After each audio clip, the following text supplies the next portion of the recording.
Japan में एक father ने अपने 12 साल के बच्चे को सिर्फ इसलिए जान से मार दिया क्योंकि वो एग्जाम के लिए पढ़ाई नहीं कर रहा था। उनका कहना था कि जापान की एक बेस्ट स्कूल में एडमिशन के लिए एंट्रेंस एग्जाम देना था, लेकिन बच्चा तैयारी ही नहीं कर रहा था। और जापान ही नहीं, इंडिया में ऐसे बहुत सारे केसेस हैं। जैसे पटना में एक बाप ने अपनी बेटी को इसलिए जान से मार दिया क्योंकि वो 10th में फेल हो गई थी। ऐसा ही केस एक बेंगलोर में हुआ था, जहां माँ और बेटी दोनों एक दूसरे के ऊपर नाइफ से वार करते हैं एंड दोनों हॉस्पिटलाइज हो जाते हैं एंड बेटी की डेथ हो जाती है। जब जांच की जाती है तो पता चलता है कि बेटी के मार्क्स कम आए थे, इसलिए माँ ने उस पर वार किया।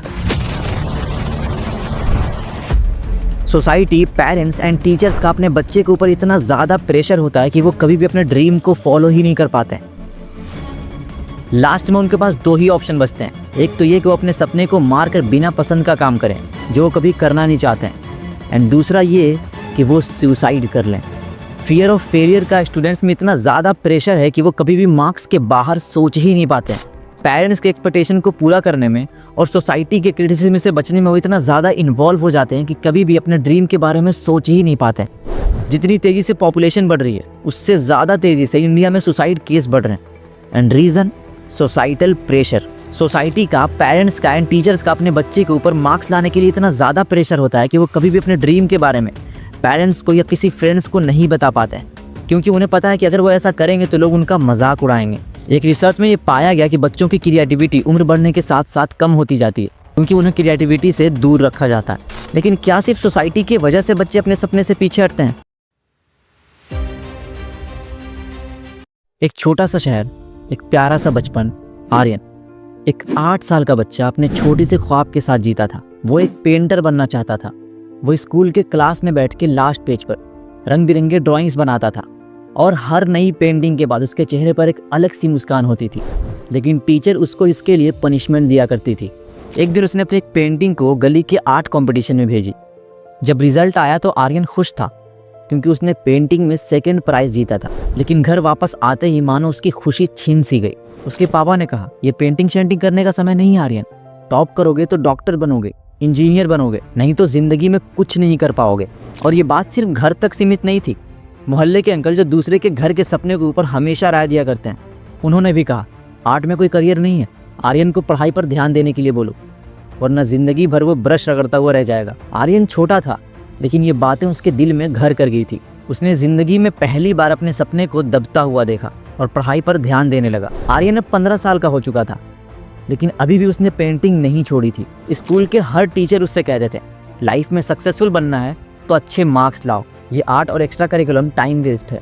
दोस्तों के पेरेंट्स भी आर्यन के पेरेंट्स को ज्ञान देते थे कि शर्मा जी का बेटा 90% लाया है और वो अब IIT की तैयारी कर रहा है, तुम्हारे बेटे को भी वही करना चाहिए, उसे बोलो अच्छे से पढ़ाई करे। आर्यन के आसपास हर जगह से एक ही आवाज़ आ रही थी, मार्क्स, मार्क्स और सिर्फ मार्क्स। वो धीरे धीरे अपने सपनों से दूर होने लगा और पेंटिंग को एक टाइम वेस्ट मानने लगा। उसका एक मकसद बन गया कि वो अब बोर्ड एग्जाम में टॉप करेगा। जब उसने 90% मार्क्स लाया तो उसका घर सेलिब्रेट कर रहा था, लेकिन आर्यन, वो एक अजीब सी खुशी और उदासी के बीच में फंसा हुआ था। आर्यन अब सोसाइटी और पेरेंट्स की खुशी के लिए इंजीनियरिंग कॉलेज में आ गया था। कॉलेज की हर दोस्त उससे एक ही बात करते थे, प्लेसमेंट कौन सी कंपनी का मिलेगा, पैकेज कितना होगा। 4 साल के बाद आर्यन को एक रिप्यूटेड MNC में जॉब मिल गई। उसके घर वाले खुश थे, रिलेटिव्स इम्प्रेस थे, एंड सोसाइटी, वो तो आर्यन को एक आइडियल एग्जाम्पल मान रही थी। लेकिन आर्यन की खुशी, उससे किसी को लेना देना ही नहीं था।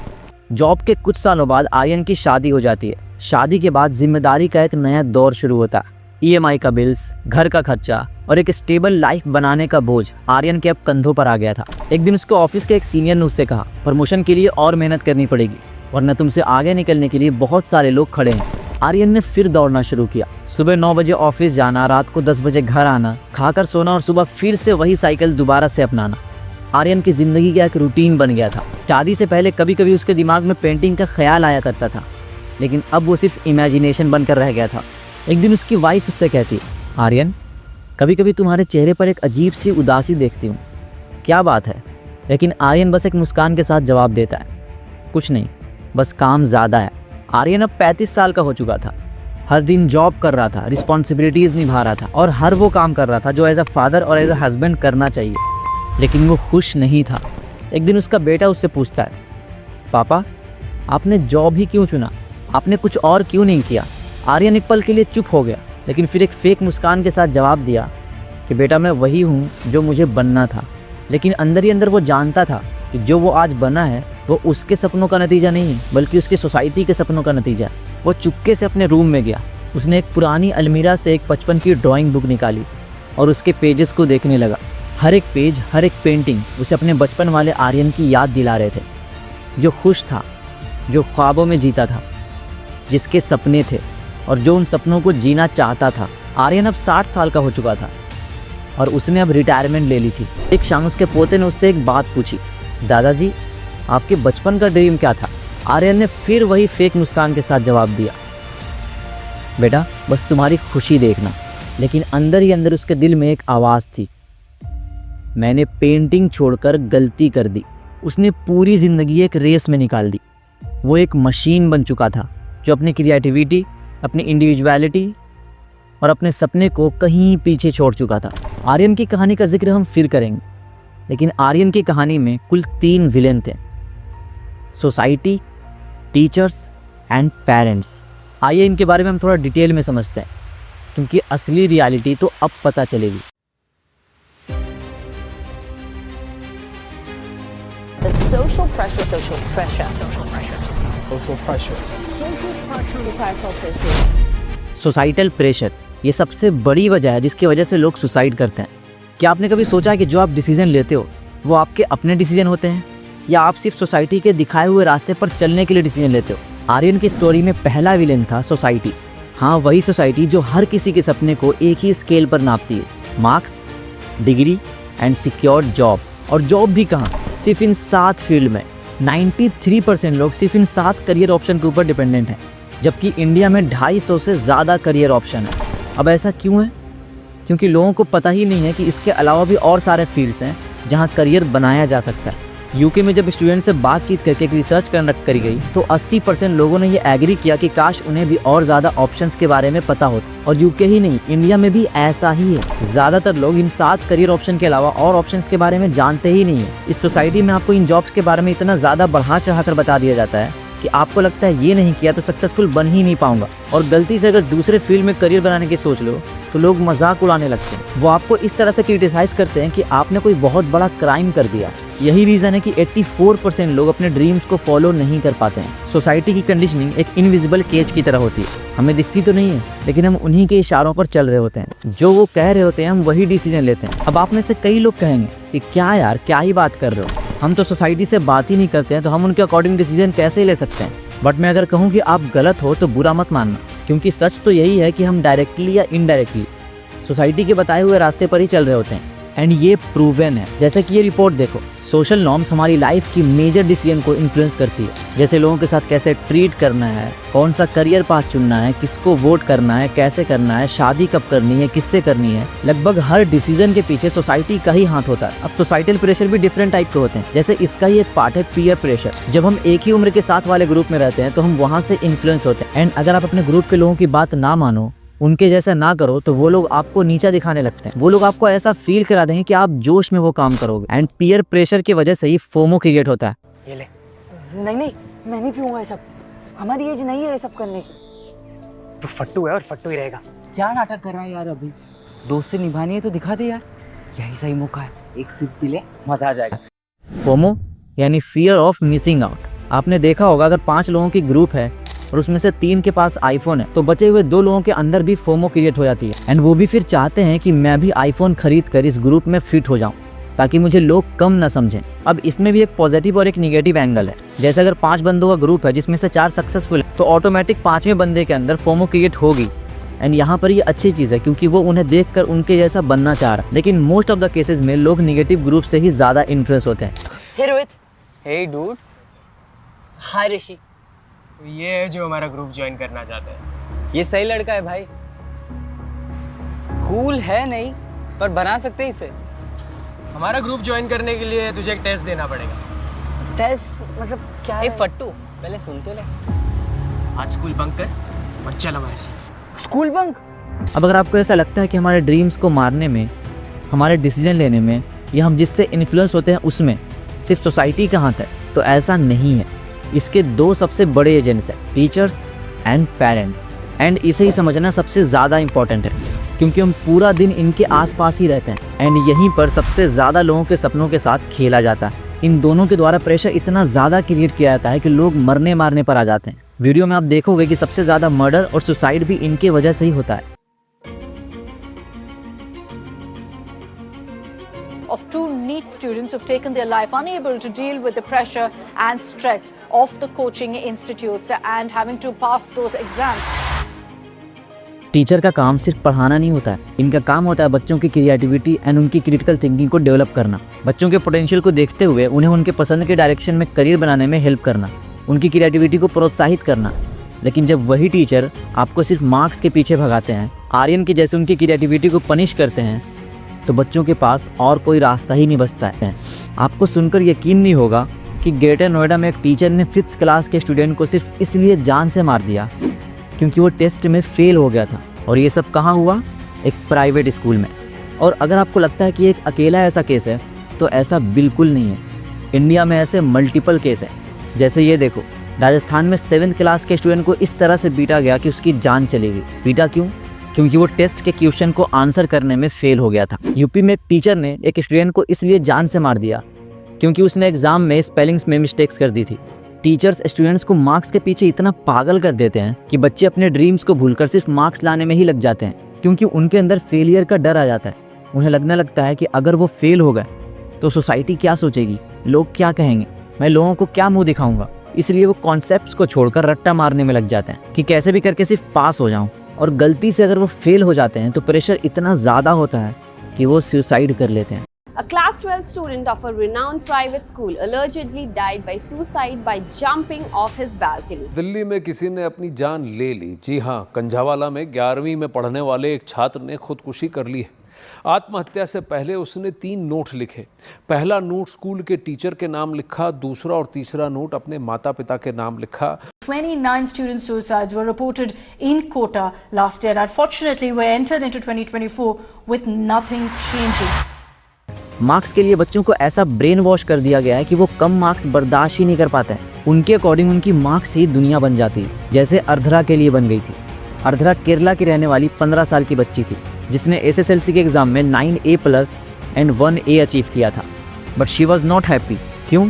क्योंकि उसके बेस्ट फ्रेंड ने ऑल सब्जेक्ट में A+ अचीव किया था और उसे स्कूल की तरफ से सम्मानित भी किया गया था। बस ये छोटी सी चीज़ अर्धरा बर्दाश्त नहीं कर पाई और उसने सुसाइड कर लिया।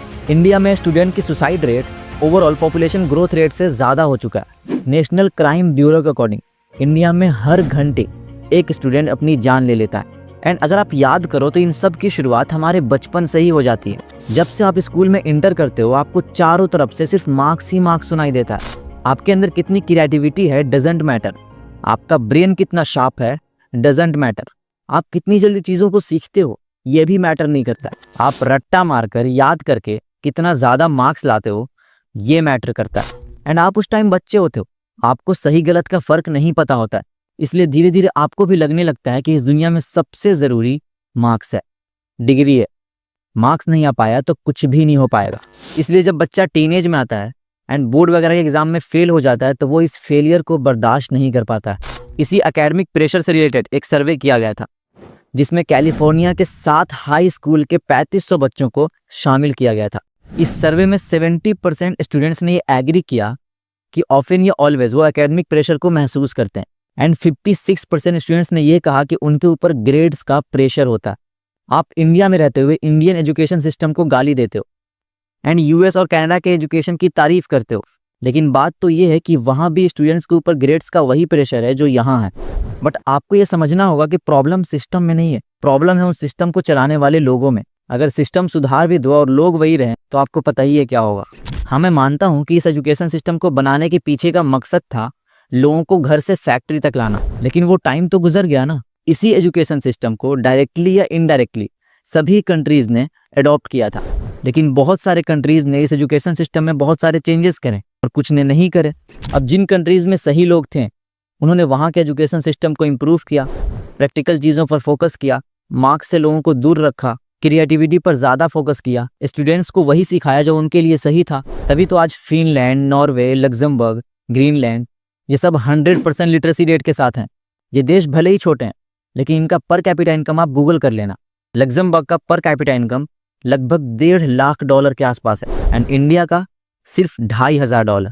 एंड ऐसा इसलिए है क्योंकि यहाँ हम सब के ऊपर सीखने का नहीं बल्कि मार्क्स लाने का प्रेशर होता है। सोसाइटी, टीचर्स एंड पेरेंट्स सभी की एक्सपेक्टेशन सिर्फ मार्क्स के ऊपर ही होती है एंड यही सोसाइटल एक्सपेक्टेशन स्टूडेंट के स्ट्रेस की सबसे बड़ी वजह बनती है। एंड यही मार्क्स का प्रेशर स्टूडेंट्स के अंदर से क्रिएटिविटी को मारने का भी काम करता है। एंड मैं ये खुद से नहीं कह रहा हूँ, ये रिसर्च बताती है। इनफैक्ट मैंने वीडियो में जितनी भी चीज़ें कही है उन सब का सोर्स आप चेक कर सकते हो, लिंक डिस्क्रिप्शन में। believe that grades are more important than knowledge and they're fixated on the numbers. Research में ये पाया गया कि ऐसा इसलिए होता है क्योंकि हम 1 क्वेश्चन 1 आंसर पर रिलाई करते हैं। हमारा ये ब्रेन वॉश कर दिया गया है कि हम एक क्वेश्चन को सिर्फ एक ही तरह से सॉल्व कर सकते हैं। हम डोंट टेक रिस्क वाले माइंडसेट पर चलते हैं, इसलिए हमारी क्रिएटिविटी भी धीरे धीरे मरती जाती है। मैं जब 10th में था तो एक कोचिंग में जाया करता था और वहाँ लिटरली मुझे मैथ्स रटने के लिए कहा जाता था। अब आप सोच सकते हो कि हमारे सिलेबस में हमारी क्रिएटिविटी को डेवलप करने के लिए सिर्फ एक ही सब्जेक्ट थी, मैथ, जिसको हम ट्राई करते हैं कि डिफरेंट तरीकों से इसे सॉल्व किया जाए। लेकिन जब ये भी आपको टीचर्स के द्वारा रटवाया जाए तो इससे बुरा और क्या ही हो सकता है। यहाँ तो आपकी क्रिएटिविटी को मारा ही जा रहा है ना। और हमारी क्रिएटिविटी को मारने में, हमें ब्रेन वॉश करने में एंड हमें प्रेशराइज करने में जितना हाथ टीचर्स का है उतना ही हाथ हमारे पेरेंट्स का भी है। एंड ये चीज़ आपको अब पता चलेगी।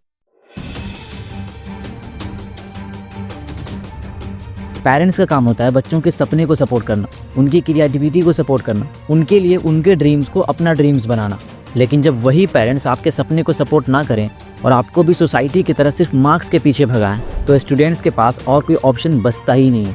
आप ये सुनकर शॉक हो जाओगे कि जापान में एक फादर ने अपने 12 साल के बच्चे को सिर्फ इसलिए जान से मार दिया क्योंकि वो एग्ज़ाम के लिए तैयारी नहीं कर रहा था। उसका फादर उसके एडमिशन जापान के एक अच्छे स्कूल में करवाना चाहता था जिसके लिए उसे इंटेंस एग्ज़ाम देना था, लेकिन बच्चा तैयारी नहीं कर रहा था। एंड ये सिर्फ जापान तक सीमित नहीं है, इंडिया में भी ऐसे बहुत सारे केसेस हैं। जैसे ये देखो, बिहार के पटना में एक बाप ने अपनी बेटी को सिर्फ इसलिए जान से मार दिया क्योंकि वो 10th में फेल हो गई थी। ऐसा ही केस हुआ एक बेंगलोर में जहां माँ और बेटी दोनों एक दूसरे के ऊपर नाइफ से वार करते हैं। दोनों हॉस्पिटलाइज हो जाते हैं एंड बेटी की डेथ हो जाती है। जब जांच हुई तो पता चला कि बेटी के मार्क्स कम आए थे, इसलिए माँ ने उस पर वार किया एंड फिर बेटी ने अपने बचाव में अपने माँ पर ही वार करना शुरू कर दिया। सोसाइटी और टीचर्स की तो बात ही अलग है, यहाँ तक कि हमारे पेरेंट्स भी हमारी पोटेंशियल हमारी ग्रेड्स के अकॉर्डिंग मापते हैं क्योंकि उनके अंदर भी ये डर होता है कि अगर बेटा या बेटी फेल हो गई तो समाज क्या सोचेगा। एंड वो फिर इस डर की वजह से प्रेशर बच्चों पर क्रिएट करते हैं कि बेटा कुछ भी हो जाए फेल मत होना। वो देख, गुप्ता अंकल का बेटा पिछले साल 90% लेके आया था। बेटा हमें तुमसे बहुत उम्मीदें हैं, हमारे भरोसे पर खरा उतरना। यहाँ तक कि बच्चा जब एग्जाम के लिए घर से निकलता है तब तक भी पेरेंट्स के द्वारा प्रेशर दिया जाता है कि एग्जाम में मिस्टेक मत करना, अच्छे से लिख कर आना, गड़बड़ मत करना, गड़बड़ मत करना। 90% स्टूडेंट्स अपने बच्चे से पूछते ही नहीं है कि उन्हें बनना क्या है। बस जो चीज़ सोसाइटी ने हमारे पेरेंट्स के दिमाग में बैठाई होती है वही चीज़ हमारे पेरेंट्स हमें आकर समझाते हैं एंड वही करने के लिए भी कहते हैं, जबकि बच्चा नहीं चाहता है करना, लेकिन फिर भी बच्चों को प्रेशराइज करके उनको इमोशनली ब्लैकमेल करके उनसे वो काम करवाई जाती है। अरे कुछ तो सीख अपने भाई से, बेअकल। हूँ यार, मैं बेअकल हूँ, मैं नालायक। पर नहीं पढ़ना है मुझे, फॉर्म नहीं करनी आईआईटी। मेरा जो बने वो ना करूँ मैं। मेरे जैसे भरे पड़े आईआईटी में। कभी उससे पूछा उसका क्या बने करने का, कभी मुझसे पूछा था। अनुज है ना, अनुज मेरे रूम में, वो भी आया आईआईटी में, अपने माँ बाप के सामने पूरा कर लिया, सुसाइड कर लिया उसने, नहीं हो पाया उससे। आर्यन के केस में भी ऐसा ही हुआ, उसे भी पेरेंट्स ने सपोर्ट नहीं किया, सोसाइटी ने सपोर्ट नहीं किया। लास्ट में क्या हुआ, आर्यन को रेड रेस का हिस्सा बनके पूरी जिंदगी निकालनी पड़ी। कुछ पेरेंट्स तो ऐसे होते हैं कि वो अपने ड्रीम्स को अपने बच्चों के ऊपर थोप देते हैं। एक बात यह है कि अपने सपने बच्चों पर थोपने का अंजाम क्या होगा, क्या ये हम समझ ही नहीं पा रहे हैं। मेरठ में एक लड़की ने आत्महत्या कर ली, MBBS पढ़ रही थी। बाकी डिटेल तो नहीं पता, लेकिन ऐसा माना जा रहा है कि पढ़ाई का बोझ नहीं सह पाई। जबकि बच्चे को उस चीज़ में कोई इंटरेस्ट नहीं होता, लेकिन फिर भी उनसे ज़बरदस्ती करवाई जाती है, इमोशनली ब्लैकमेल करके। बचपन का शौक था डॉक्टर बनना, अब ये सपना मेरा बेटा पूरा करेगा, लेकिन उस बेटे के भी तो कुछ अपने सपने होंगे। उन सपनों का क्या, आखिर उसका भी तो बचपन है, उसके भी कुछ ना कुछ तो ड्रीम्स ज़रूर होंगे। जैसे आपके बचपन का ड्रीम्स आप फॉलो नहीं कर पाए तो कम से कम अपने बच्चे के ड्रीम्स को तो पूरा करने दो। अपने सपने उन पर क्यों थोप रहे हो? अब मैं ऐसा भी नहीं कह रहा हूँ कि सारे पेरेंट्स गलत होते हैं। बहुत सारे पेरेंट्स ऐसे होते हैं जो अपने बच्चे को समझते हैं, उनकी क्रिएटिविटी को सपोर्ट करते हैं, उनके सपने को सपोर्ट करते हैं। ज्यादातर पेरेंट्स सिर्फ ग्रेड को ही वैल्यू देते हैं, सिर्फ डिग्री को ही वैल्यू देते हैं। अब मैं ये भी नहीं कह रहा हूँ कि उन्हें हमारी फिक्र नहीं होती है। पेरेंट्स तो हमेशा हम सबके लिए अच्छा ही सोचते हैं। एंड ये ग्रेड वाली बात भी सोसाइटी उनके दिमाग में इस तरह से बैठा देती है कि उन्हें भी यही लगता है कि अगर बच्चा पढ़ लिख लेगा तो वो सक्सेसफुल बन जाएगा, एंड सक्सेसफुल बनने के लिए उसे अच्छे मार्क्स लाने होंगे। अब यहाँ पर ना आपके पेरेंट्स गलत हैं ना आप गलत हो, क्योंकि आपके पेरेंट्स को भी नहीं पता है कि और कौन कौन से करियर ऑप्शंस हैं, इसलिए वो भी आपको उन्हीं फील्ड्स में जाने के लिए बोलते हैं जो सोसाइटी या टीचर्स बोल रही होती है। सो अब आपको क्या करना चाहिए? अपने ड्रीम्स को छोड़कर आर्यन की तरह पूरी जिंदगी रैट रेस में निकाल देनी चाहिए, या अपने पेरेंट्स के खिलाफ जाकर अपने सपने को पूरा करना चाहिए? आपको ऐसा कुछ करने की जरूरत नहीं है। मैं अभी आपको ऐसा रास्ता बताऊंगा जिसमें आप भी खुश हो जाओगे, पेरेंट्स भी खुश हो जाएंगे एंड सोसाइटी भी खुश हो जाएगी। अगर आपको अपने सपने को पूरा करना है तो आपको कोई ऐसा स्टेप लेना होगा जो आपके पेरेंट्स को ये यकीन दिला सके कि आप जो कर रहे हो उसमें ग्रोथ है एंड उससे आप कामयाब हो सकते हो। अगर आपने एक बार अपने पेरेंट्स को कन्विंस कर लिया तो फिर आपके अंदर एक अलग उड़ान आ जाएगी। अब यकीन कैसे दिलवाओगे? सो जो आपके पेरेंट्स बोल रहे हैं वो चुपचाप करते रहो, एंड जो आपको करना है वो भी साइड बाय साइड करते रहो। जब आप इस काबिल हो जाओ कि जो आप करना चाहते थे उससे आप decent amount of money generate कर पा रहे हो, या आप इस स्टेज पर आ चुके हो करते करते कि आपको अब अगला स्टेप लेना है एंड आप पैसे कमाने शुरू कर दोगे, देन आप अपने पेरेंट्स को बता सकते हो। बिकॉज पेरेंट्स को क्या चाहिए? आखिर वो भी तो यही चाहते हैं कि कैसे भी करके आप अपनी लाइफ में सक्सेसफुल हो जाओ। एंड अगर यहाँ आपने अपने पेरेंट्स को यकीन दिला दिया कि आप जो कर रहे हो उसमें ग्रोथ है एंड आप उसे करके खुश हो, तो वो भी फिर मना नहीं करेंगे। एंड मैं ये अपनी ही एक्सपीरियंस से बता रहा हूँ। मेरे फादर को भी यही पता है कि मैं बाहर जॉब करता हूँ, लेकिन मैंने उन्हें अब तक नहीं बताया है कि मैं जॉब के साथ साथ कंटेंट भी क्रिएट करता हूँ।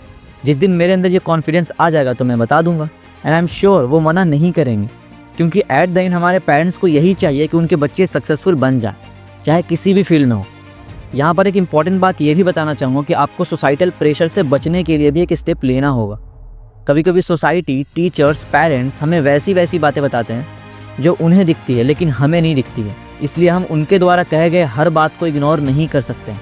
सो आपको यहाँ करना क्या है कि जो भी वो बोल रहे हैं उनकी बातों को सुने एंड फिर खुद से क्वेश्चनिंग करें कि जो वो बोल रहे हैं क्या वो सही है या गलत है, क्या वो आपके फ़ायदे के लिए बोल रहे हैं, क्या वो आपको अपने ड्रीम्स को छोड़ने के लिए कह रहे हैं, क्या वो आपको दूसरा करियर पाथ चुनने के लिए प्रेशराइज कर रहे हैं। बिकॉज भाई वो सोसाइटी है जहाँ आप और मैं सब रहते हैं, सबके ओपिनियन, सबके एडवाइजेज अलग अलग होते हैं। सो यहाँ आपका सबसे इम्पॉर्टेंट काम यही है कि आप खुद से क्वेश्चनिंग करना स्टार्ट करें। जितना ज़्यादा आप खुद से सवाल पूछोगे उतना ज़्यादा आपको क्लैरिटी मिलेगी एंड उतना ज़्यादा आप अपनी लाइफ में सही डिसीजन ले सकते हो। सो फाइनली वीडियो ख़त्म हो चुकी है, एंड अगर आपने यहाँ तक मेरी वीडियो को देखा है तो आपके अटेंशन को सैल्यूट है। वीडियो कैसी लगी कमेंट करना, एंड वीडियो में कहाँ कहाँ कमी रह गई थी, क्या चीज़ें इंप्रूव करनी चाहिए वो भी ज़रूर बताना। आप एक सही फीडबैक दोगे तो मैं भी अपने कंटेंट में सुधार ला पाऊंगा और उसे और बेटर बना पाऊंगा। बाय द वे, अगर आपने सब्सक्राइब अभी तक नहीं किया है तो सब्सक्राइब कर लो एंड इस वीडियो को अपने फ्रेंड्स के साथ भी शेयर कर दो। मिलता हूँ नेक्स्ट वीडियो में। जय हिंद।